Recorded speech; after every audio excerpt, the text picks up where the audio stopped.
Alright, thank you, Enigma. Hi, I'm Nerd. I'll be running Poppy Playtime tonight. I'll be playing just Chapter 2 of the game because this game has an episodic release going on with its chapters. With me on commentary is AstralSpiff. Hello. He is a top runner for this game and also does a lot of content creation on YouTube surrounding games like this. So he'll be helping out during some of the more intense parts of the run because this game goes from 0 to 100 very fast and it doesn't really stop from there. Yeah, just about 1 second into the run. Mm-hmm. Yep. Couple quick things. I have a frame rate counter here in the top left. It might be a little hard to see, but it's there. That's just because there's some frame rate dependent tricks in the game, and the physics in general are frame rate dependent. So there's some tricks that work better at different frame rates, so I'll be switching frame rates throughout the run. I'm also playing on a downpatched version, which has access to a few more glitches. The current patch patches out some other tricks. So 1.2 is just the best version for running. You also might notice that something's a little off with the main menu. This is not your grandmother's Poppy Playtime. This is Poppy Playtime AGDQ edition. I've replaced different bits of video throughout the game with certain Easter eggs, some of which relate to GDQ. So be on the lookout for those watching at home. Anyway, so we'll get right into it. We'll just start a new game. And we'll skip this cutscene real quick. We have a trick right off the bat here, as Spiff was kind of alluding to. And this actually... not quite yet. It's when I do my first... Time starts when I do my first movement input. But anyways, I need to do a quick introduction of the grab pack here, just real quick before we get started. Because this is a bit of an odd mechanic if you're not used to Poppy Playtime. So we have this grab pack here, and you have these two hands which you shoot out with the mouse buttons. And I'm going to try to do a glitch here at the very beginning, where if I load the autosave that got created when I first loaded into the game just a second ago, some weird things will happen. Alright, I got it immediately. So if I shoot my right hand at the correct time during that load screen, the game gets confused. Literally, the game gets confused. Not even making that up. And instead of our red hand that we had before, we have a screen hand now, which we need to access some puzzles and rooms early on. And like I was saying earlier, time starts as soon as I do my first movement input. So we can start in 3, 2, 1, go.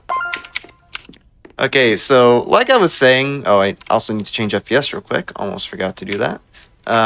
Like I was saying, this game goes from 0 to 100 very fast because they have a trick here in the first 20 seconds. It's known as hyper speed swinging.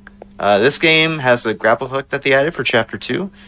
And if you know grapple hooks in games, they are extremely broken. So just do that. So by grabbing that grapple hook at 30 FPS, which I'm at right now, and then spamming the ever-living crap out of the grab pack. I kind of missed it there. If you spam the crap out of the grab pack while in 30 FPS, you get sent zooming across rooms. So I'll be doing that a lot throughout the run. We have to go across gaps. Also, just grab my first few collectibles there. We'll explain what 100% is about in a moment. Because I'm going to be trying to do a pretty difficult trick here. I'm only going to go for it twice because it's extremely precise. So let's see. Oh. Yeah, I started getting pulled to the left there, so I was in a bad position. Let me reset that up. I'm basically you can essentially multiply your momentum by spamming left click as you move forward and hopefully make it to the main hub of the game. And we just got it. Wait, we have to actually get inbounds though. Okay, we're in. Yeah, there you go. So that just skipped a pretty big portion of the intro. It skips a long dialogue sequence with the main villain of the game, who we'll meet later, and it also skips a puzzle. And now we're in the game station, which is the main hub of the game. In order to beat Chapter 2, you have to beat 3 minigames, and this hub is where we access those minigames. A couple of housekeeping things here. I'm opening these doors on the train, because when we come back through the game station later, when we start our second minigame, I'll be going through that train, And by having the doors open now, while this cutscene or dialogue is playing, we get to completely avoid that, having to open the doors on our way here. It's a minor optimization. So the game doesn't get any less crazier from there, because we're going to do an equally crazy skip coming up once we get to the first minigame, which is musical memory. We'll talk a bit more about that in a second.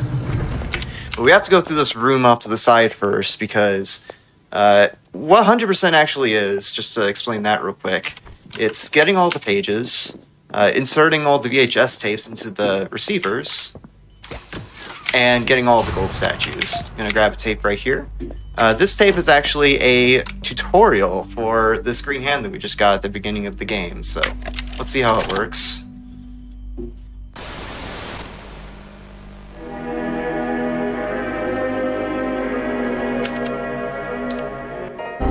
Oh. We are currently experiencing technical difficulties. Anyway. No tutorial for you. Yeah. How the green hands actually work, by the way, is this. You can use them to power electric sockets, which we'll be using throughout the game to do puzzles. And we're about to do a musical memory skip. If you'd like to talk a bit about that, Spiff. Yeah, so normally you'd play a minigame here called musical memory where you have to repeat patterns shown to you. And at the end, a button rises from the floor that you can hit and it'll end the minigame. That button always exists underground, so if you can get to it, you can just end the game early. With 30 FPS, Nerd's able to pull this cardboard cutout a lot quicker than normally, and by stretching out his arms can pull this vent cover off the wall, which reveals out of bounds. Now what he's going to try and do is get that cardboard cutout through the vent. Because in order to reach that button that's underground, you need something to stand on, otherwise you just fall out of bounds. In fact, the way we used to do it is just drop out of bounds, try to hit the button, and try to pull ourselves back up, which was inconsistent to say the least. So what he's doing here is positioning it in the perfect spot, which will give the right angle. There it is. And boom, the minigame's over. Yep. Yep. And now basically you just have to wait for Mommy to finish her speech. Mommy Longlegs, the main antagonist of the game. Yep. And then she'll realize that you finished the game and lower the train code. Yeah. Yeah, Mommy Longlegs, by the way, is this big pink stretchy spider, like a or a Stretch Armstrong kind of toy. We'll be seeing her a lot. Kind of like what Spiff was alluding to, she actually takes a second to realize that the minigame's over. We have to wait here because she gives us a paper that we have to get for the 100% requirements, but that does take a second, so if you have any donations, you can read them out while we're waiting. Oh yeah, 100%. We have a $100 donation from Brandon who says, I see we are inching closer to 500K. Let's get it. Donation incentive goes to host choice. We have a $200 donation from Sogar Gofin who says, love the spooky block. Run! Thank you. Yeah, speaking of run, you're going to be going down this vent insanely fast because of a precise way that you went into it. Yeah, so I did a glitch called Hyperspeed Vent. It's not exactly the same as Hyperspeed Swing, but I basically... Oh, there's a note. I basically just crouch at a specific time when entering the vent, and it lets me act as if I'm standing on the vent, so I can sprint here. Yeah, you can keep going while I go to this next room, because it's just managing my time while I grab some stuff. All right, we've got plenty going on here. We have a $25 donation from Inspiring Badger who says, we can add kitties to this marathon? Take my money, please. Which is in reference to the Stray bonus game. Thank you, Inspiring Badger. Yeah, as a cat owner myself, I second that particular incentive. Okay, keep going. We have a $100 donation from Peak Ace who says, let's go GDQ. Need that Stray run. And also just a reminder on our upcoming incentive, the Dead Space 3 Awakened DLC run, we're about $3,800 away from that, and that run will be coming up next. So make sure you get your donations in for that as well. That's our next incentive. So when I did that electric puzzle, I did a small trick called Rookie skipping. For certain electric nodes in these puzzles, if you just shoot your hand at it, it'll slip right off. But if you, while your hand is shooting out of the grab pack, you shoot your hand, that same button again, the hand will stick on. So we use that a lot throughout the run to basically cheese some puzzles. So we're doing the second minigame now, which is musical memory, or whack-a-wuggy, I mean. As the name implies, it's like your classic game of whack-a-mole. Also, turn the fog on to make this trick a little easier. You're supposed to go downstairs to start the minigame, but if we go off to the side here in the staff-only room, the arena for whack-a-wuggy is just over there. Oh. So I kind of beefed it there. I'm supposed to jump onto the pipes that spawn around the minigame, but I was a little too late on the jump, and I just fell into the abyss. That's okay though, because it just puts me right back here. So I'll try that jump real quick again. We used to just stand on the top by the slide and just whack them from there, but it's a lot quicker if you jump down there with them before you start hitting them.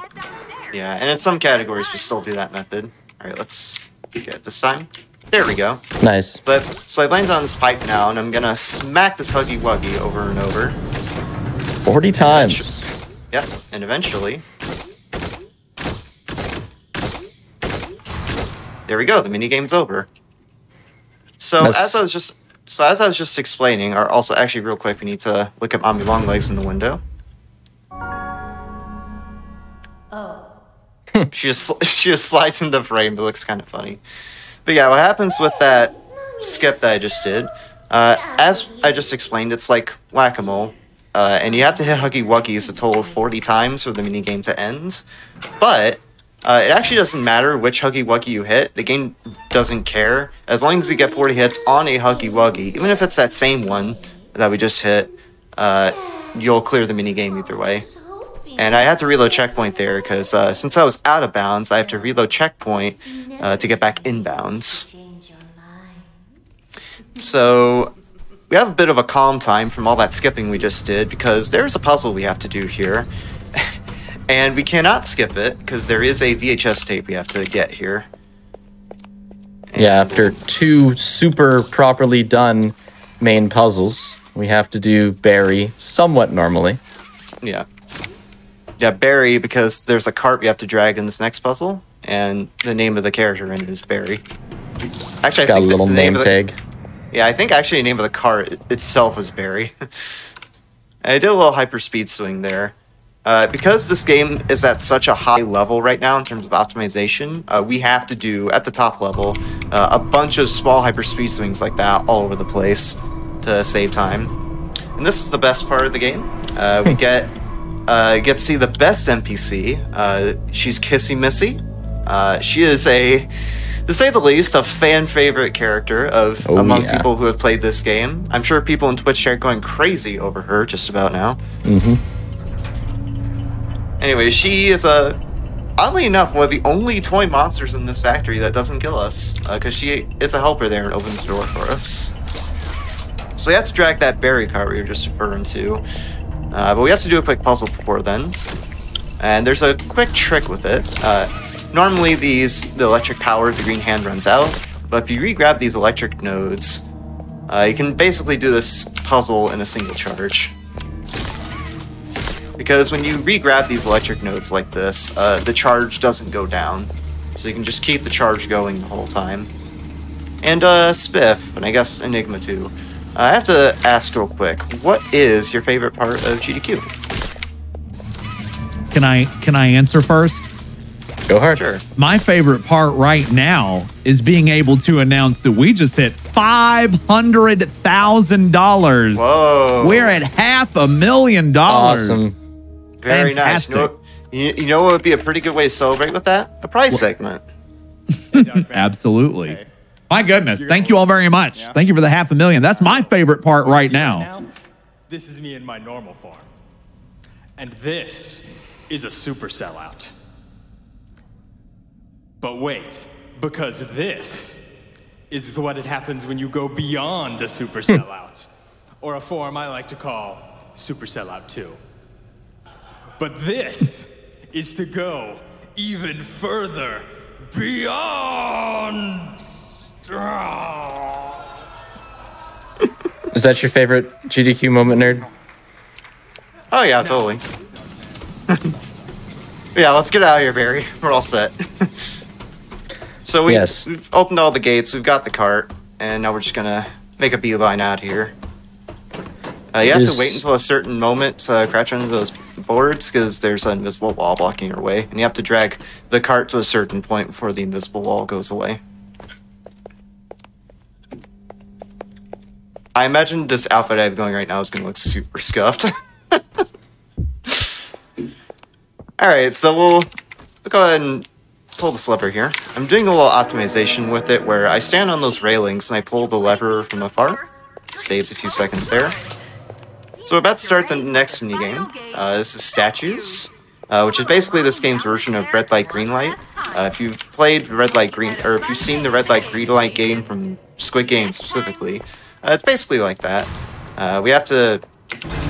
Well, you'll see when we get there. But first we have to open the door first because it's kind of broken. And we have to fix the power to the door in order to actually get into Statues, because the door is not powered on right now. And this is a good example of how you can cheese the puzzles with the rookie skip, because you're supposed to use these two rods to power these nodes, but you can actually just climb on this small ledge right here. And there we go, that's the puzzle. So I'm going to set my FPS to 30 again here, because I'll be doing some hyperspeed swings once I get into Statues. Because what's supposed to happen with Statues is you get chased by, as I said, it's like Red Light, Green Light. And you're supposed to be chased by this mascot around over there named PJ Pugapillar, which, yes, it's kind of a mix between a dog and a caterpillar. But if you jump over the wall with that cube, you can just skip right over the barrier that prevents you from going through this obstacle course normally before the minigame starts. There's a collectible statue in there. Yeah, there's a gold statue I have to grab here, but it's kind of tricky to grab. Come on. There we go. Oh, there we go. Yeah. The nice jingle of the collectible. Yep. Yeah, that angle is a little tricky, and I kind of fumbled with it, but I got it. Mm-hmm.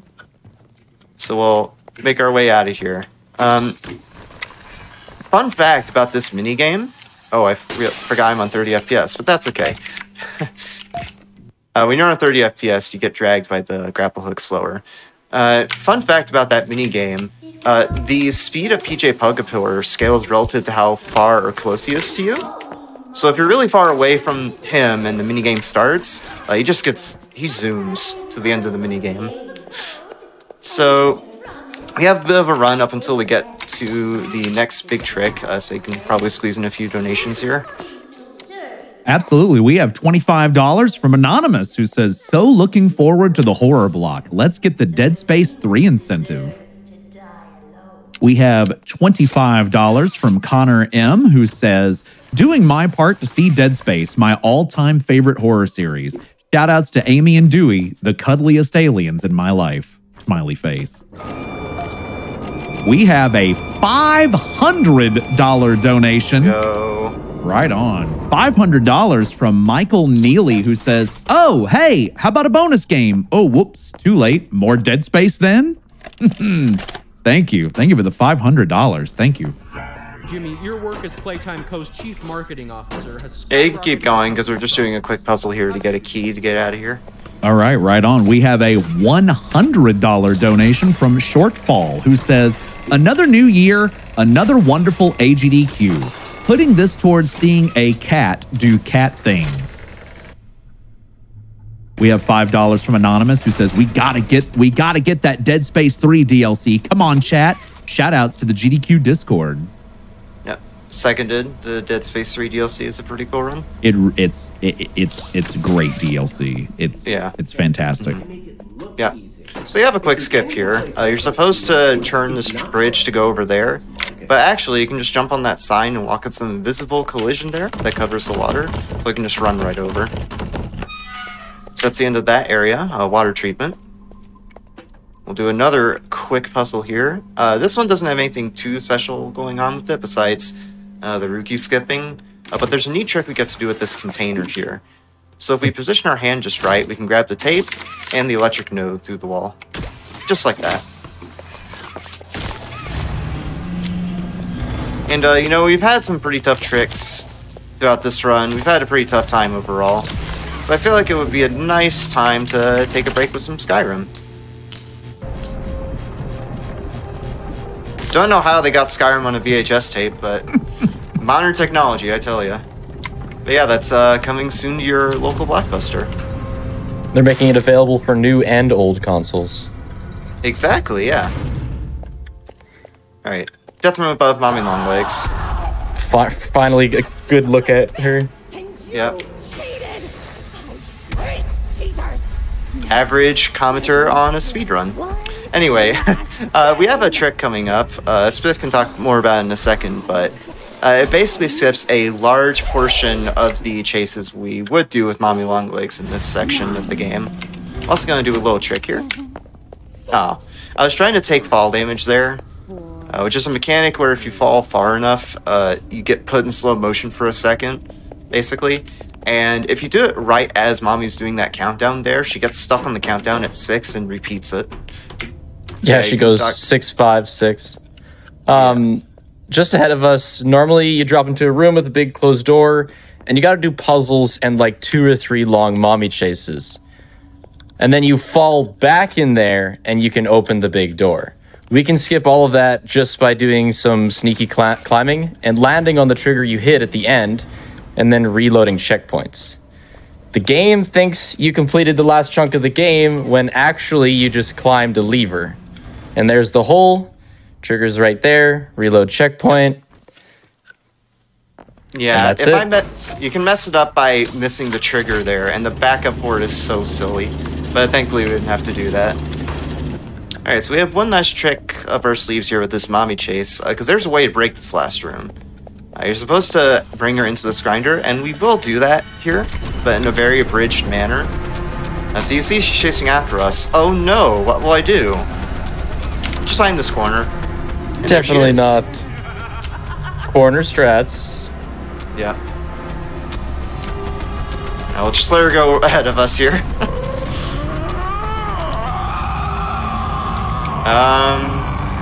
I'm Longlegs, doing okay there? I'm sure she's fine. Yeah, totally.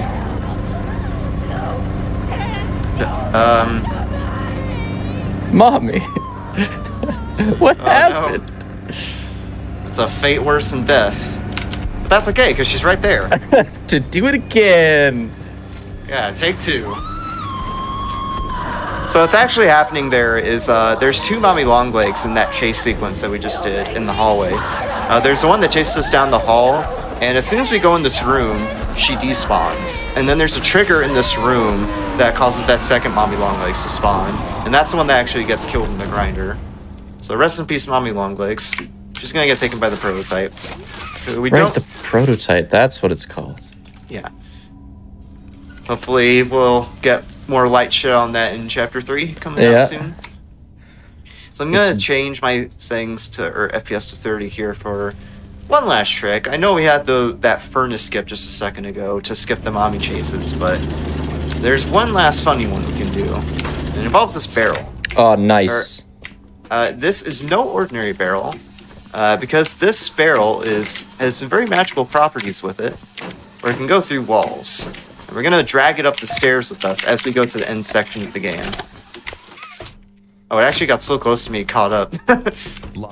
And I'm at 30 FPS because, like with the Bunzo cutout during musical memory skip, this barrel moves faster at 30 FPS. So we'll be dragging the barrel with us. We're going over here because there's a few more notes we have to grab in this room, where Poppy is held captive. So we'll grab these 2 notes, free Poppy, and there's the barrel. So I'm bringing this barrel here because there's some invisible walls surrounding these stairs, but if we get on this barrel and grab onto it... Oh, whoops. Kind of fudged that one. Hold up. There we go. So if we grab this barrel while we're on top of it, we can jump over the invisible wall surrounding those stairs and end up right at the train, instead of having to take a slide to get down here like we would normally. Alright, so we have all of the collectibles in the game. And to activate this train to leave, you have to enter a code. Luckily, one of the pieces gives us the code, which in this case is 212314. And now we're out of here. We get to play around the train while we wait, because this is basically a 2.5 minute auto-scroller until the end of the game. It's a pretty nasty soft lock here. Yeah. If you shoot your hands backwards, you can lose them. They can just never come back. If you shoot one out, you can always get it back by shooting the other. But if you shoot them both out, you'll never be able to pull the lever to stop the train. So if you want to kill a run, that's your best bet. Yep. Yeah, it's pretty annoying to have that happen at the end of a run. Yeah. I've may or may not have had that happen in practice twice on accident. It's nasty. Yeah. So I know since the marathon is a little behind schedule, I'll do my shout outs while we're on this train because it does go for a while. First of all, I want to shout out AnEternalEnigma for being a good host. Thank you. Spiff, Spiff for being on commentary. Thank you. I don't think I mentioned this in the introduction specifically, but some of his videos on this game were what inspired me to get into the game and get really good at it. So shout outs to him. To get better than me, too. Potentially, yeah. I also want to shout out some people. Oh, hopefully this doesn't fall off. I also want to shout out some people from the Poppy Playtime speedrun community. In particular, I want to shout out Quincy or QQQ, either one. He's the current world record holder. He was, and currently is still, a big help for me with getting good at this run and learning it initially. There's also Noki, a runner from Poland, who is a pretty good runner and even world record holder in some of the other categories for 100%, like no major glitches and inbounds. There's also Ivan, AJ, Cookies Unite. I think those are the main ones I wanted to mention. There's probably a lot of people I'm forgetting because there's a lot of people in a community surrounding a game as big as this. So there's way too many people to list out. I'm sorry for whoever I missed, but yeah, shouts to the general Poppy community. And also, or actually, that can wait for the end, because we have time coming up here. It'll be as soon as I pull this lever to stop the train. Time.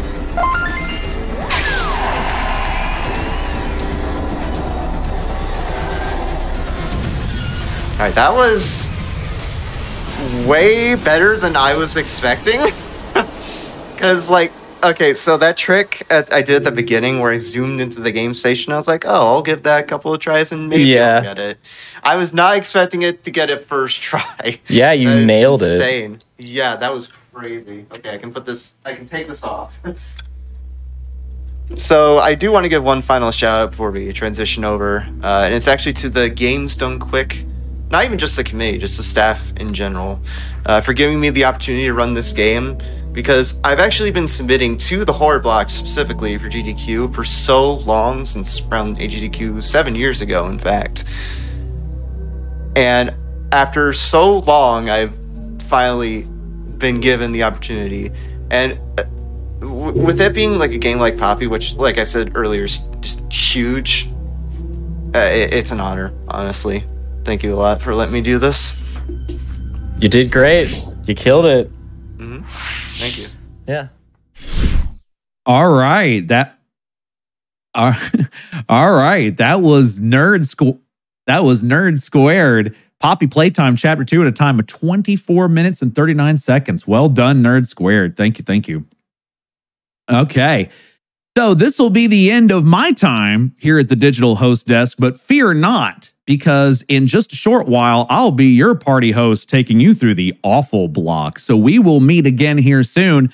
But when we come back from this quick break, you will be joined at the desk by the one and the only, the always lovely Kung Fu Fruit Cup. So stick around. Awesome Games Done Quick 2023 Online will be right back.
Well, hello, everyone. Have you had enough of me today? I don't think so. It's Kung Fu Fruit Cup here, and I'm so excited to be hosting with you all. I know. I'm doing the interviews, the recaps. It's, I'm all over the place, but hosting is still a passion and love of mine. I'm so happy to be here with you all this evening, this Tuesday evening / Wednesday morning of this awesome Games Done Quick 2023 online. I hope you're all doing fantastic and enjoying the horror block so far. This is one of my favorite parts of the GDQ Marathon. Of course, like this and like Awful Block. You all know how it is.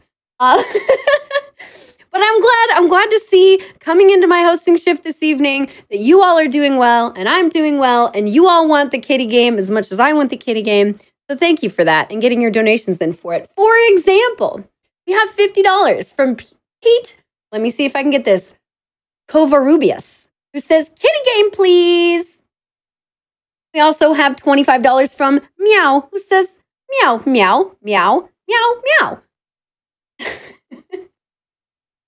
And then I also agree with this one. It's $50 from a funny duck, who says, quack, quack, quack, quack.